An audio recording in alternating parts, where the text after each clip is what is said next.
anyway, Rod, I'm watching this Mike Lindell, this My Pillow guy on TV today saying, take this oleander, it'll cure COVID. So I'm thinking, I'm game. So I load up a bowl of this stuff and I smoke it.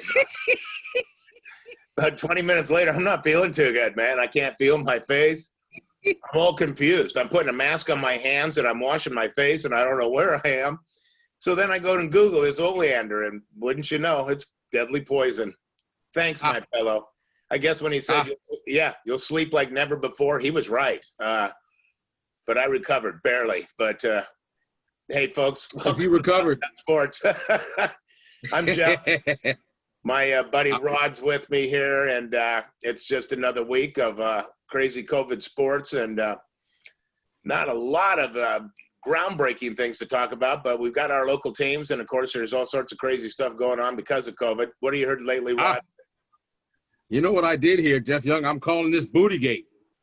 That's correct. It involves one of 17 undrafted Seahawk free agents, a young man by the name of Kamal Severan, I believe is his name, okay, attempted to sneak a woman into the Seahawks hotel and apparently had her dressed as someone who either plays for or works for the Seahawks. And I'm sure when questioned, she said she was in special services or something along those lines. But it's my understanding, Jeff Young, that Lockdown Sports has a peek at what this young undrafted rookie was attempting to sneak in. Like I said, Bootygate, booty in the bubble, sneaking booty into the bubble.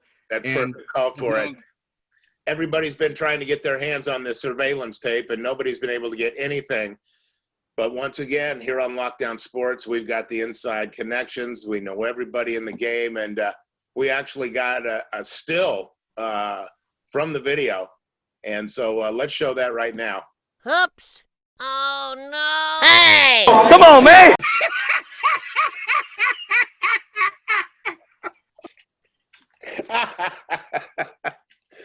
Oh, that rookie's going to have a story to tell someday. Oh, my God. Oh, listen, someday what a story he'll have. He'll go, what a story he will have. I was this close to being an NFL football player. Listen. If it wasn't for my peenie, I could have been a contender. You understand what I'm saying? Oh, my God. It's all fair in sports. Yeah, it's crazy. Anyway, Seahawks. Continuing preparation, training camp looks good. So late breaking news. Today they signed another quarterback, if you can believe it. They picked up ex-Atlanta quarterback Danny Etling, joined the team today. And that makes 4 quarterbacks they've got on the roster. And there's speculation that a lot of teams are loading up at vital positions like the quarterback just in case they lose some players to COVID. So I have no idea. You know, the other thing is I have a feeling that maybe they just brought him in to get some intel, advance intel on Atlanta, who they're going to be playing first game of the season. That's a very, very interesting possibility. Never underestimate the possibility. And I'm not saying this is Spygate because we know our Seahawks are not the New England Deflatriots. No. There's no malfeasance here. However, the fact that, number one, I don't know if you heard this, Jerry Jones's yacht was spotted on Lake Union. We've got a picture of it. We've got a picture. Yeah. Take a look at the size of this thing. Oh, man. Wow. Now, what was he Agent Dak Prescott. What was he up here doing? I believe he's doing a little intel for that game when they come up here to play the Hawks. Minus the 12s, by the way. It's going to be tough. In fact, it might be the 12s. It might be 12 people in the stadium, literally. Oh, yeah, 12 people, and by the way, all of them wearing masks. Is this not too surreal? I must say, I was finally in a public place today where I went, and as a matter of fact, it was at the hospital. I was at the hospital today, and to see that many sick people all wearing masks and looking like they wanted to commit a crime but were too feeble to even attempt said crime was a cold bowl of chili to serve, brother. That's cold. Crazy. And let's face it, man, a lot of people are sick like we're sick because our baseball team continues to find different ways to disappoint us. They lose 11-9, and then they lose 2-1. It's one or the other. It's the mystery wrapped in a riddle, like I said, man. They are We knew in this was an every experiment. ball game until it's time to bring in somebody from the bullpen. And I'm telling you what, it's getting so bad that I heard that half the cutouts aren't even going to show up for the next homestand. I mean, my God, this is another season of suffering with the Mariners where the ERA starts going up and the batting averages start coming down. I don't know.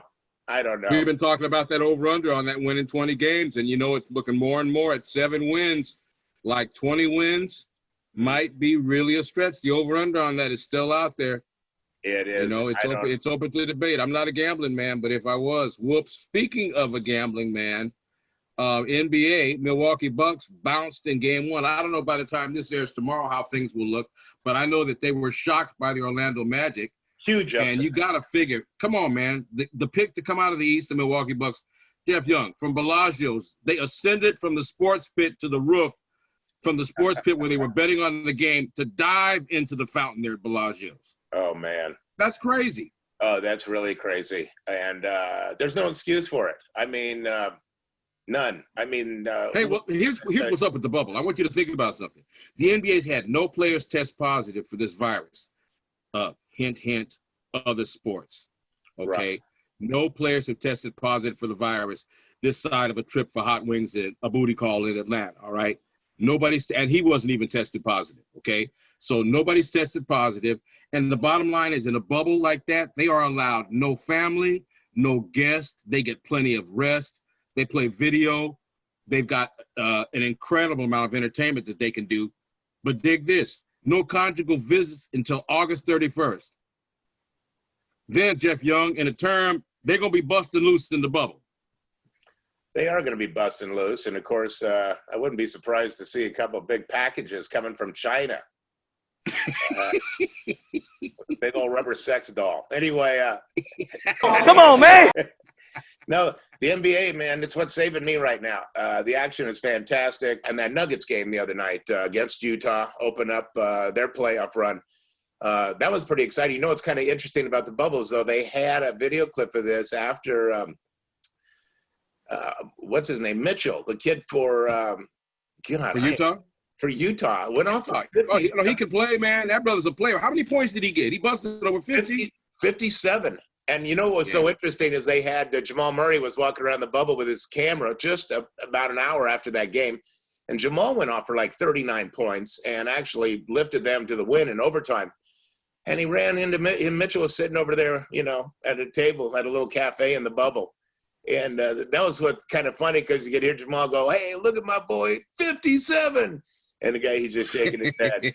Yeah, 57 in a loss. But it's really interesting because, after they go at each other on the court and an intense matchup, they're going to be running into each other in the bubble right after the games, which is very unusual. It hasn't been like this. And I don't imagine they're going to want to make any friends during this playoff run. But it was kind of fun to see that. And, of course, we're seeing some great performances.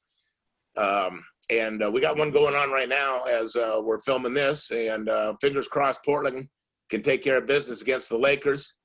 I like LeBron. Again. I've got no love for any LA team after being a long-suffering Sonics fan. You know what I'm saying? Oh, I know exactly what you're saying. I have much love for LeBron. So, for me, it's any team that LeBron is on.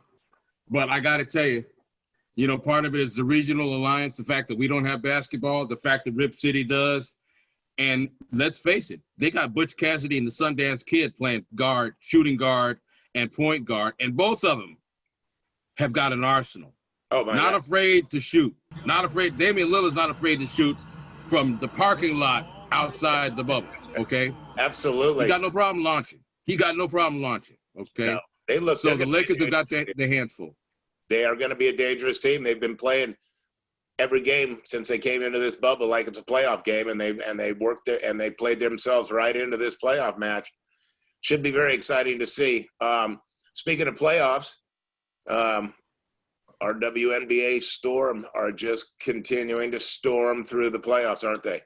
They really are, man. I would say, given the lack of depth of the New York Liberty basketball team, that we're looking at an 11-1 start to the season, which is very good. And I would hate to think, but it's perhaps going to be more than likely reality, the women basketball team is going to be our saving grace in terms of Seattle sports in 2020. I'm telling you, Jeff Young, I want you to think about that, man. And bless you, Brianna Stewart, Sue Bird, Jewel Lloyd, Alicia Clark. Alicia Clark, unbelievable, Alicia Clark. Yeah, they're By fun. the way, did you see the almost half-court shot? And it's one of the guards on the team for the Storm hit. It made top 10 highlights on ESPN. It made number 7. Wow. And it was a 41 footer Wow. in the third quarter. Look at that. 41. It was outside of Damian Lillard's range. Oh my God. You understand me? That's crazy. Yeah. Those man. women, they got skills, man. They got big skills. And They play a great team game. and speaking of skills, I don't know if you caught some of the action from the Seahawks training camp today. But this kid we drafted in the 5th round this year, this defensive end, Elton Robinson, blowing it up, man. Really? I hope they wide up. Pete Carroll, after watching him play today, said, we might not have a problem rushing the quarterback this year. So I'm pretty excited about that. 6'3", Yeah, we got to be. 260. He's a beast. Ooh. It'd be nice to have a couple of surprises. As you know, we've landed some pearls in the 5th round before. Ask Richard Sherman. Oh, yeah. Don't you ever talk about I me. was watching just, some wrap around the league, some of the NFL stuff, and stupid Redskins, man. What are they going with, the logo on their helmet? Is it going to be just like W? It looks like the Huskies in red is what it looks like. It really does, man. And if it wasn't for the fact that the Pac-12 is not going to play until probably January, sometime around that time anyway, guess what? I'd be talking to them in court. Well, it's just crazy. What can you possibly name this ridiculous football franchise with a history of ridiculous behavior? Well, I'll tell you, I got a good idea because everybody's been so used to saying Redskins for so many decades. I say you kind of keep with that name, and in lieu of all the sexual harassment allegations, I say we name them the Washington Foreskins. Stand up straight, man. Let's get after them. We're the Foreskins. I can't wait to see that logo. Oh, my Jeff Young, I believe we're talking about a helmet on top of a helmet. And now that's the cold bowl of chili. That's cold. That it definitely is. Hey, man, another painful week of Mariner baseball. It's the Dodgers. I feel sorry for those cardboard cutouts. You know, they've had so much optimism, and they've been there for the first homestand, and I can just see the corrugated paper peeling as they sit there Slowly. in agony. In agony. And you know what would be perfect? Why not the next time we have rain, just open the roof, let them all get wet and just swell up.